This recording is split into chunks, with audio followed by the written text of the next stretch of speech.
Deltin royal आज लगभग 24% crash हो गया। क्रैश तो 28-29% हुआ था शायद, पर थोड़ा सा वापस उठा। पर खैर वो पॉइंट नहीं है। डेल्टिन खरीदा किन किन लोगों ने था?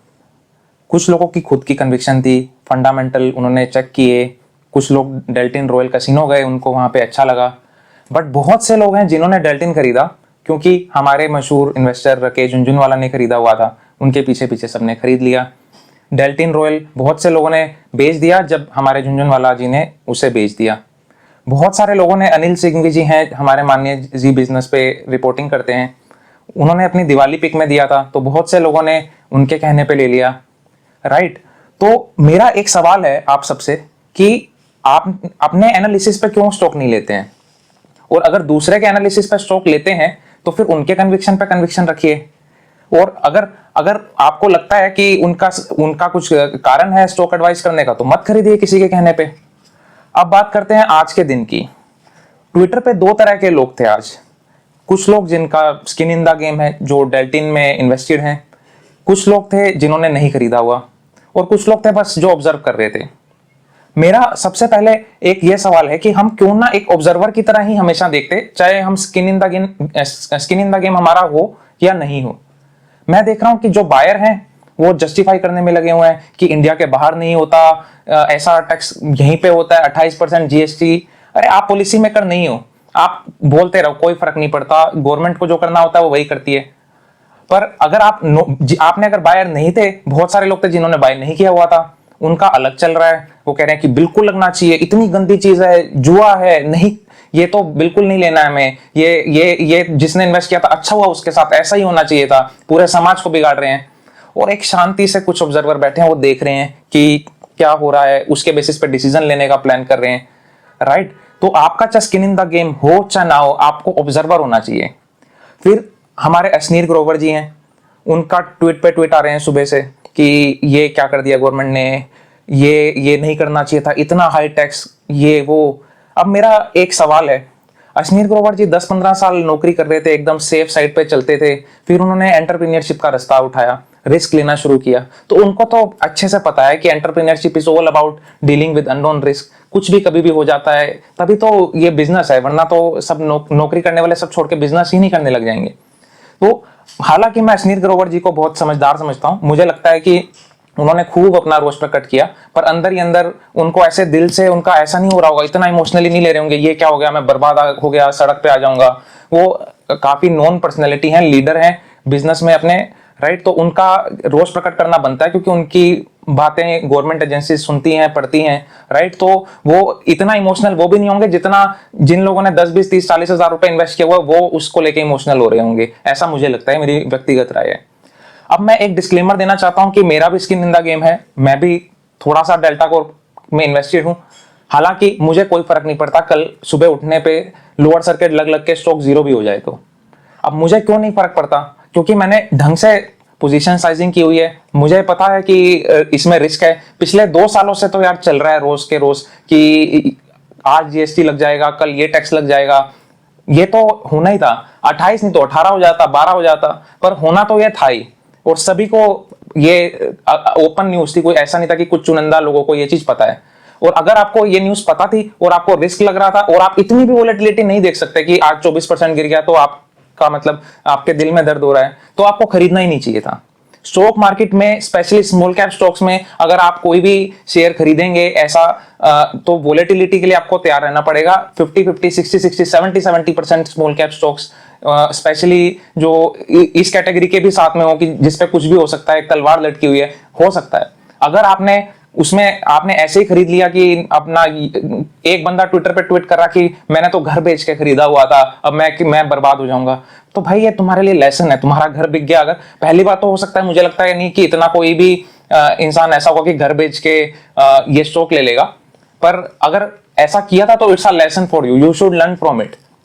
और मेरा साफ साफ सबसे कहना है कि अगर स्टॉक मार्केट में आ रहे हो तो किसी भी एक स्टॉक के लिए इतना इमोशनल मत हो कि उसके लिए लड़ना पड़े कि ये गवर्नमेंट गंदी है, ये गंदा है, वो गंदा है। बनाओ अपना रिस्क के हिसाब से पोजीशन साइज करो।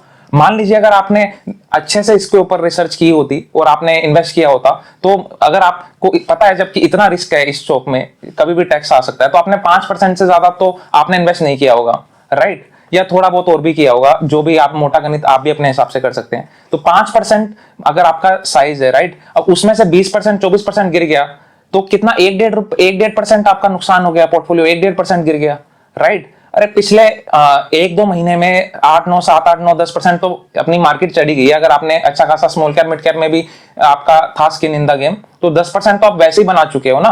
तो 1% चला गया तो क्या दुख है?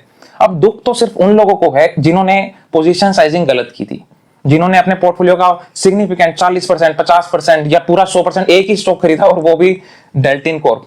तो उनको दुख है और उनको दुख होगा, और उनके लिए ये हार्ड लेसन है। इससे हमें सीख लेना चाहिए। अगर मैं भी आपकी जगह होता तो ये गलती एक्सेप्ट करके मैं सीख लेता। तो मैसेज क्लियर है, सबको प्रॉपर पोजीशन साइजिंग करनी चाहिए। इतना ज्यादा वोलेटिलिटी से घबराना नहीं चाहिए अगर आप स्टॉक मार्केट में आ रहे हैं।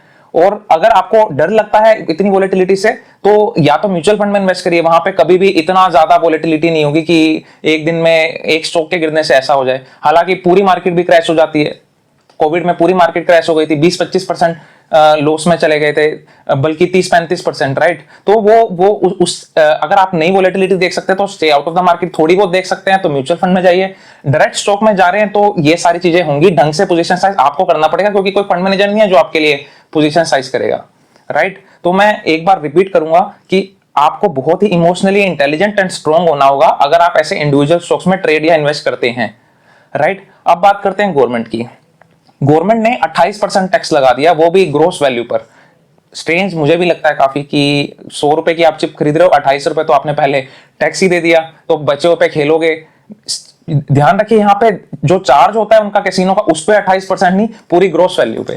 तो डिसीजन तो मैं भी नहीं सपोर्ट करता कि बहुत अच्छा डिसीजन है, बट ठीक है, आई एम एन ऑब्जर्वर, कुछ हुआ है तो उसके हिसाब से डिसीजन लिए जाएंगे। कुछ भी हो सकता है। अब टेंशन तो तब होती है ना जब आपकी बहुत बड़ी पोजीशन हो, आपने ढंग से प्लानिंग नहीं की है। मुझे ऑनेस्टली कोई फर्क नहीं पड़ता, और मुझे लगता है जिनकी भी पोजीशन कंट्रोल में होगी किसी को भी फर्क नहीं पड़ेगा, वो ऑब्जर्वर की तरह देख रहा है। या जिसका सरप्लस कैश इन्वेस्टेड होगा उसको कोई फर्क नहीं पड़ेगा। अब आपको डेल्टिन कॉर्प बेच के अगर कोई लोन की ईएमआई भरनी थी तो आपको डर लगेगा ही लगेगा। तो गवर्नमेंट ने काफी ज्यादा टैक्स लगाया है। अब मैं गवर्नमेंट को एक चीज बोलना चाहता हूं, आपने सिगरेट पे सिन टैक्स लगाया, अल्कोहल पे सिन टैक्स लगाया। सिगरेट पे सिन टैक्स लगाया तो क्या हुआ?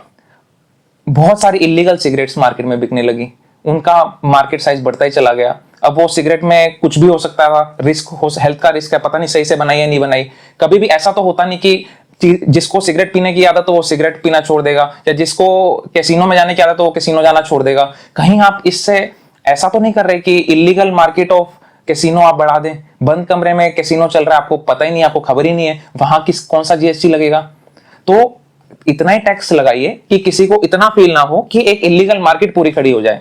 बट हालांकि ये मैं अपने पॉलिसी होल्डर्स को विद्वान मानता हूं, वो सोचेंगे कुछ कि सही है गलत है, ultimately they have to take the decision, not I have to, right?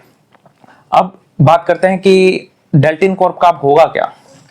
एक बात बताइए, डेल्टिन कॉर्प के मैनेजमेंट में खूब एमबीए किए हुए लोग हैं, राइट? वहां पे वो लोग बेचारे अप्रेजल का वेट करेंगे अपने कि अगले साल अप्रेजल लेना है, उनके कुछ कियारे होंगे। तो क्या लगता है आपको कि वो इतनी जल्दी गिव अप कर देंगे? खूब डिबेट चल रहा होगा कि क्या वर्क अराउंड है, क्या कर सकते हैं। आप कैसीनो में जाते हैं तो बहुत से लोग तो सिर्फ एक्सपीरियंस के लिए जाते हैं।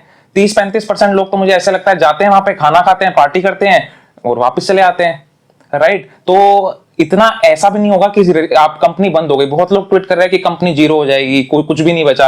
अरे सब रीइन्वेंट होगा। एंट्री फीस बन सकती है 3-4 हजार रुपए की, राइट? कोई आ रहा है, एंट्री फीस ही लगा दी एक्सपीरियंस के लिए। मजा तो क्रूज से जाते हुए शिप तक भी जाते हुए आता है, राइट?